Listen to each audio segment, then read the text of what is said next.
জীবনে প্রথম এমন বরযাত্রী এসেছি। কনেপক্ষের সঙ্গে দাঁড়িয়ে দাঁড়িয়ে বরযাত্রী ও বরের আশা দেখছি। আজ আমার মামাতো ভাইয়ের বিয়ে, আর ওই যে আমার মামাতো ভাইয়ের গাড়ি আসছে, সামনে কনেপক্ষ ধুমধাম করে ওই বোম ফোটাচ্ছে, আর আমরা এখানে দাঁড়িয়ে দাঁড়িয়ে সেটাই দেখছিলাম। ভাবলাম তোমাদের সঙ্গে একটু শেয়ার করি, তাই একটু ভিডিও করে নিলাম। আর বরযাত্রী হয়ে বরযাত্রীর আশাটা ভিডিও করা সত্যি এটা একটা অন্যরকম ব্যাপার। আসলে কি হয়েছে, আমার মামাতো ভাই তো ওই ফালাকাটাতেই বিয়ে করছে, তাই আমরাও যেহেতু ফালাকাটাতেই থাকি, তাছাড়া আমার মেয়ের পরীক্ষাও আছে, তাই আমরা আর মামার বাড়ি যাইনি। তাই বাড়ি থেকে রেডি হয়ে সোজা চলে এসেছি মেয়ের বাড়িতে। ওই যে আমার মামাতো ভাই চলেও এসেছে। গাড়ির ভেতরে ভীষণ সুন্দর লাগছে ওকে বর সেজে। আর ওই যে মহুয়া আর মানা, আমার ছোটো মাসির মেয়ে, আর ওই যে আমার ভাই বউ, ওরা আবার আমাকেই খুঁজছিল। এসে এসে আবার আমাকে দেখতে পেয়ে ওই একটু হাত দেখালো। এখানে চলছে বরণ পর্ব। আমি তো আগে থেকেই ভিডিও করছি, আর বরযাত্রী একটু পরে এসে হাজির হয়েছে বরের গাড়ির পেছন পেছন।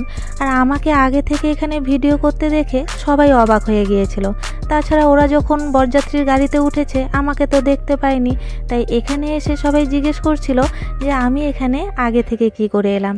তারপর সবাইকে বললাম যে আমি মামার বাড়ি যাইনি, আমাদের বাড়ি থেকে সোজা চলে এসেছি। ওদিকে তো বরকে আটকে দিয়েছে, তার আগেই আমরা কয়েকজন ভেতরে ঢুকে গিয়েছি। তো চলো তোমাদের একটু দেখিয়ে দিই এখানে কোথায় কুঞ্জ হয়েছে আর কোথায় কোণে বসেছে। এই জায়গাটিতে বসার জায়গা করেছে, বিশাল বড় জায়গা। এখানে ওই যে কলেজ পাড়া আছে ফালাকাটায়, সেখানে কিন্তু বড় করে দুর্গাপুজো হয়। তো সেই মাঠের মধ্যেই কিন্তু হচ্ছে এই বিয়ের প্যান্ডেল।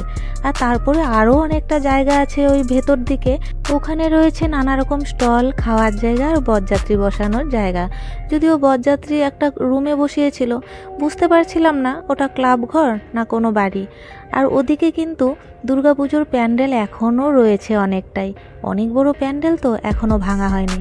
কি সুন্দর হয়েছে কুঞ্জটা, দেখো কত গোলাপ ফুল দিয়ে সাজিয়েছে, দেখে একেবারে মন ভরে গেল।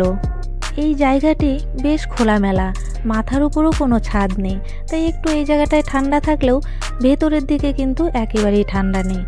আমি তো ওই বাইরে এত ঠান্ডা দেখে সোয়েটার পরে এসেছি, আর এখানে এসে যখন দেখলাম যে কোনো বরযাত্রী সোয়েটার পরেনি, তখন একটু খারাপই লাগছিল। তবে যাওয়ার সময় বুঝতে পেরেছি সোয়েটার না পরলে বেশ মুশকিলে পড়তে হতো। টোটো করে গিয়েছি তো মনে হচ্ছিল যেন দার্জিলিংয়ে আছি। তো যাই হোক, এখানে দেখো এখনও গেট ধরা কিন্তু ওদের শেষ হয়নি, তাই এসেছি আবারও একটু দেখতে। তো চলো আজকের ভিডিওটা এখানেই শেষ করছি, বাকি ভিডিও নিয়ে পরে আসবো। টাটা।